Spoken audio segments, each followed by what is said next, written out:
ఉగ్రవాద సంస్థ అంటే దాన్ని అలా ప్రకటిస్తే ముస్లింలు ఓట్లు ఎక్కడ పోతాయో అని చెప్పేసి. తీవ్రవాద సంస్థకి ముస్లింకి ఏంటి సంబంధం? ముస్లిం సామాజిక వర్గానికి సంబంధించిన కొందరు తీవ్రవాద సంస్థలో ఉండుంటారు కానీ ప్రతి ముస్లిం తీవ్రవాది అనేంత దుర్మార్గులు అయితే కాదు మనం.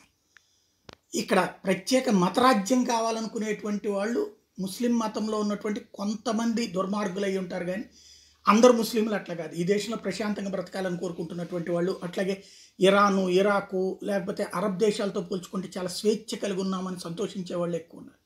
ఆ దుర్మార్గుల్ని మిగతా వాళ్ళతో కంపేర్ చేయకూడదు. ఇప్పుడు అట్లాంటి దుర్మార్గాలు ప్రత్యేక మత దేశాలు కోరుకునేటువంటి వాళ్ళకి సంబంధించి ఎప్పటికప్పుడు వేగవంతంగా చర్యలు తీసుకున్నారు. తాజాగా కేంద్ర హోంమంత్రి అమిత్ షా తెహ్రీక్ ఈ హురియత్ మీదన నిషేధం ప్రకటించారు. ఎందుకు అంటే ఇస్లామిక్ రాజ్య స్థాపన ఆ సంస్థ లక్ష్యం. ఇదివరకు హురియత్ కాన్ఫరెన్సు పాకిస్తాన్ తీవ్రవాద సంస్థలతో కలిపి కొత్త పేరు పెట్టుకున్నారు, తెహ్రీక్ ఈ హురియత్ అని. ఇది వచ్చేటప్పటికి జమ్మూ కాశ్మీర్ని భారతదేశం నుండి వేరు చేయడం దీని లక్ష్యాల్లో భాగం కాబట్టి యూఏపీఏ చట్టం కిందన ఇప్పుడు దాని మీద నిషేధం విధించారు అమిత్ షా. భారత వ్యతిరేక ప్రాపగాండా అట్లాగే తీవ్రవాద కార్యకలాపాలు నడుపుతున్నందుకు ఈ నిషేధాన్ని ప్రకటించారు.